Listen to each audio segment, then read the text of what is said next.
안녕하십니까. 복된 장마가 계속되니까 너무 오래되니까 지루한 장마로 느껴집니다. 오늘 강의를 시작하겠습니다.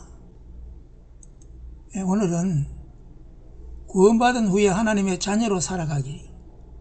지난 주일에 14일 주일입니다. 한 번 구원은 영원한 구원인가라는 강의에서 죄인이 하나님의 자녀가 되어 하나님 아버지 나라인 천국 가는 것이 구원이라고 하였습니다. 신학교에서 배우는 조직신학 구원론에서는 구원에 이르는 과정을 소명, 중생, 회심, 신앙, 칭의, 성화, 성도의 견인이라는 순서로 구원의 과정이 이루어진다고 합니다. 좀 복잡하죠. 구원은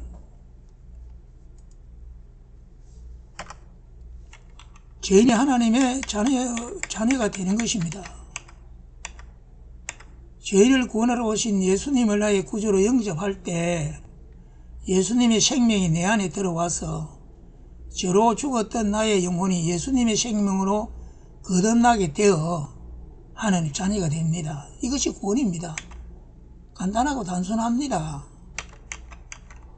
이렇게 구원받은 자들은 하나님의 자녀가 되었기에 이제부터 하나님의 자녀의 신분과 자격으로 살아가야 합니다.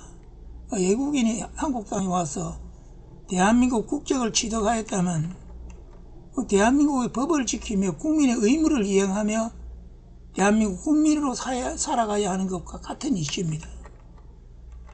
구원받은 사람은 하나님의 자녀입니다. 요한 1서 3장 1절과 3절에 보라, 아버지께서 어떠한 사랑을 우리에게 주사 하나님의 자녀라 일컬음을 얻게 하셨는고 우리가 그러하도다. 그러므로 세상이 우리를 알지 못하면 그를 알지 못함이니라. 사랑하는 자들아, 우리가 지금은 하나님의 자녀라. 장래에 어떻게 될 것은 아직 나타나지 아니하였으나 그가 나타내심이 되면 우리가 그와 같을 줄을 아는 것은 그의 계신 그대로 볼 것을 인함이니, 주를 향하여 이 소망을 가진 자마다 그의 깨끗하심 같이 자기를 깨끗게 하느니라.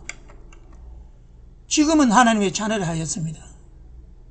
앞으로 하나님의 자녀가 될 것이라는 게 아니라 지금 하나님의 자녀가 되었다는 것입니다. 그래서 지금 하나님의 자녀이기에 그의 깨끗하심 같이, 즉 주님의 깨끗하심 같이 자기를 깨끗하게 하는 것이 하나님의 자녀들이 살아가야 할 성결한 삶입니다. 구원받은 하나님의 자녀들은 아무렇게나 살아갈 수 없습니다. 하나님의 자녀이기에 하나님의 자녀답게 깨끗하게 살아가야 합니다. 주님께서 가르치신 주기도문에서 너희는 이렇게 기도하라. 하늘에 계신 우리 아버지여, 하늘에 계신 우리 아버지여. 얼마나 복된 말씀입니까?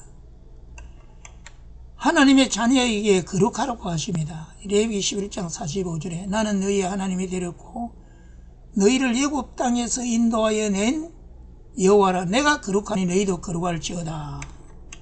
이 거룩은 분림과 구별을 의미합니다. 하나님께서 거룩하신 것은 피조물과 구별됨입니다. 내가 거룩하니 너희도 거룩하라고 하신 것은 하나님과 같이 구별되라는 것입니다.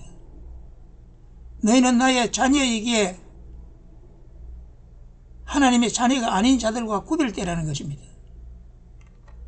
하나님의 영혼을 바라보고 살아가는 하나님의 자녀들은 시간에만 속하여 살아가는 자들과는 구별되라는 것입니다.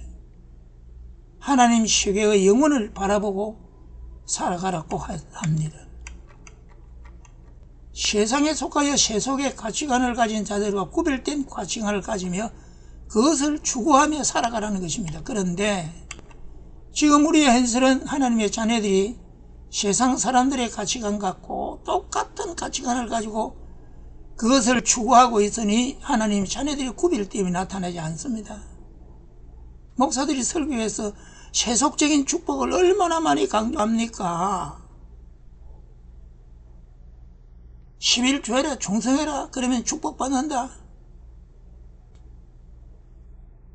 조건으로 강조하지 않습니까? 하늘에 계신 너희 아버지의 온전하신 같이 너희도 온전하라고 하십니다. 마태복음 5장 48절에 그러므로 하늘에 계신 너희 아버지의 온전하신 같이 너희도 온전해라. 이 말씀은 마태복음 5장의 결론 말씀입니다. 마태복음 5장은 팔복을 말씀하시고 소금과 빛으로 살아가라고 하십니다. 하나님의 자녀들인 그리스도의 사람들은 의로움이, 도덕적 품성이 서기관과 바리새인보다 나아야 한다고 하십니다. 사람을 미워함도 살인이며 여자를 보고 마음에 음욕을 품는 것도 간음이라고 합니다. 얼마나 엄격한 도덕률입니까?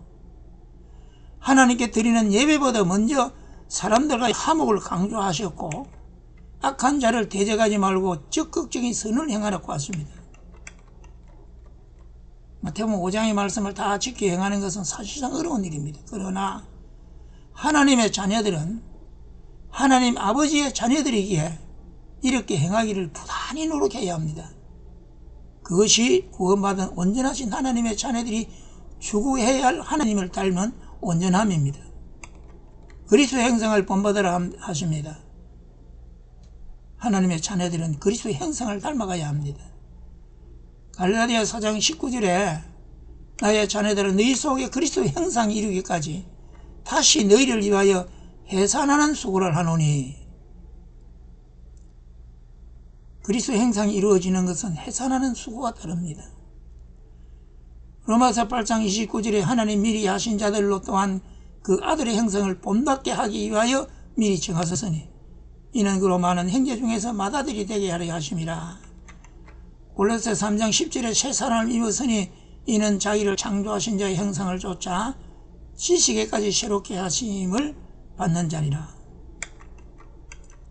그리스도 형상이 무엇입니까? 그리스도를 닮은 모습입니다. 주님은 십자가의 희생과 종처럼 낮아지셨고 섬김에 사셨습니다. 빌립보 2장 5절과 8절에 너희 안에 이 마음을 품으라. 고 그리스도의 마음, 예수의 마음이니, 그리스도 예수의 마음이니, 그는 근본 하나님의 본체시나 하나님과 동등됨을 취할 것으로 여기지 아니하시고 오히려 자기를 비어 종의 형체를 가져 사람들과 같이 되었고 사람의 모양으로 나타나셨으며 자기를 낮추시고 죽기까지 복종하셨으니 곧 십자가에 죽으심이라. 하나님의 자녀들은 그리스도교의 종교인으로 사는 것이 아닙니다. 예수님을 닮은 하나님의 자녀로 살아야 합니다. 예수님을 닮은 하나님의 자녀로 살아야 합니다.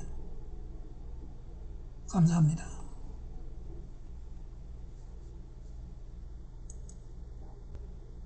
계속되는 지루한 장마에 건강 조심하기를 바랍니다.